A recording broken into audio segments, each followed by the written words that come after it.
किती बोंब लावता? तीन. फंक्शन साहेब अभिवादन केलंय, नवीन वर्षाला सुरुवात झाली आहे. मागच्या वर्षी जी इच्छा मॅडमला काय गाई झाले, किती वेळ चालले हे चालेल. मध्ये मंत्रीपद मिळालं नाही, 25 मध्ये काय मोठी जबाबदारी येईल अशी अपेक्षा आहे का? 207वा आज शौर्य दिन आहे. संबंध महाराष्ट्रातून देशातून लाखो अनुयायी आज विजयस्तंभाला अभिवादन करण्यासाठी या ठिकाणी येत असतात. आणि म्हणून राज्याच्या मुख्यमंत्र्यांनी आणि राज्याचे दुसरे आमचे उपमुख्यमंत्री, आमचे नेते माननीय अजितदादा पवार साहेबांनी आम्हाला सूचना केल्या, मला आणि दत्तामामा भरणे साहेबांना, की तुम्ही स्वतः तिथं जावा. शौर्य दिनानिमित्त त्या ठिकाणी तुम्ही राज्य शासनाच्या वतीनं अभिवादन त्या ठिकाणी करा.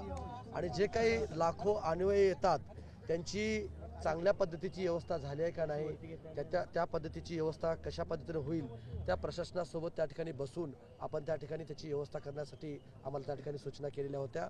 आज आपण दत्ता मामांना सुद्धा त्या ठिकाणी प्रश्न उपस्थित केला. मामांना पण त्यांनी काही माहिती त्या ठिकाणी सांगितली. पण या राज्याचे मुख्यमंत्री देवेंद्र फडणवीस साहेब आणि आमचे नेते माननीय अजितदादा पवार साहेबांनी या विजयस्तंभाचा आणि या शौर्य दिनाच्या निमित्तानं एक विकास आराखडा तयार केलेला आहे.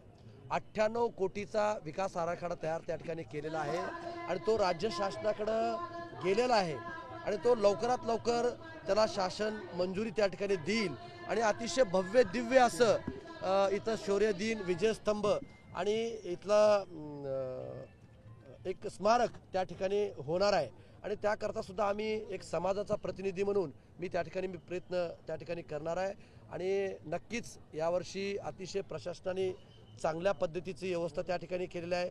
सर्व लाखो अनुयायांना वाहनाची व्यवस्था, पार्किंगची व्यवस्था सुटसुटीत, अतिशय कुठेही म्हणजे आपल्या अनुयायांना अडचण येईल असं कुठेही त्या ठिकाणी झालेलं नाही. पण तुम्ही नाराज आहे का? मंत्रीपद मिळालं नाही तुम्हाला?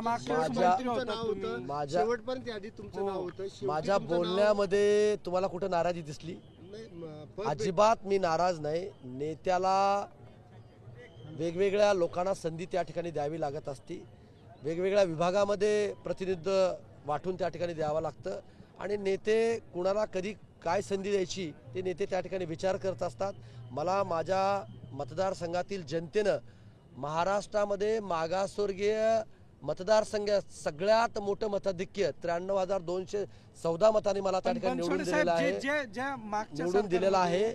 तरी मी महाराष्ट्रातील तमाम सर्व मागासवर्गीय जनतेसाठी मी त्या ठिकाणी काम करेन, महाराष्ट्राच्या जनतेसाठी मी त्या ठिकाणी काम करेन असा विश्वास सुद्धा या नवीन वर्षाच्या निमित्ताने त्या ठिकाणी देतो. आज परत एकदा मी 207वा शौर्य दिनानिमित्त अभिवादन या ठिकाणी करतो आणि सर्व त्या 500 शूरवीरांना मी मानवंदना त्या मागच्या सरकारमध्ये 2 मिनिटं मागच्या सरकारमध्ये जे मंत्री होते त्यांच्या कामावरती नाराजी पाहून त्यांना मंत्रीपद दिली नाही. तुमच्या कामावरती नाराजी होती का?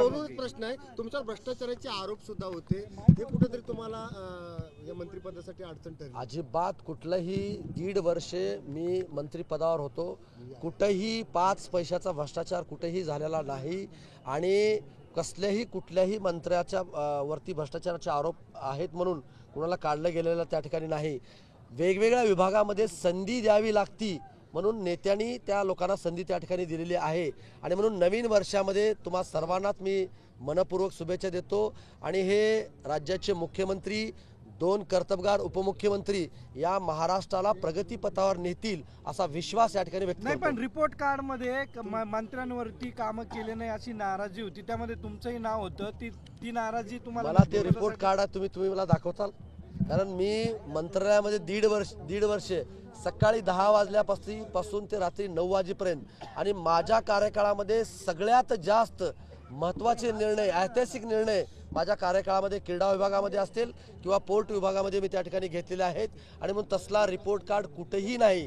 हे कुठून तुमच्याकडे रिपोर्ट कार्ड आला आम्हाला माहित नाही, ते तुम्ही जनतेला दाखवावा. 25 मध्ये चांगली जबाबदारी मिळेल भेटेल का असं तुम्हाला, वाटतं सर? का? 2.5 वर्षानंतर हे बघा, लोकांनी अतिशय मोठ्या मताधिकाने मला त्या ठिकाणी निवडून दिलेलं आहे. हे माझ्यावरती मोठी जबाबदारी त्या ठिकाणी आहे. मला त्या ठिकाणी मोठी जबाबदारी त्या ठिकाणी मला आहे.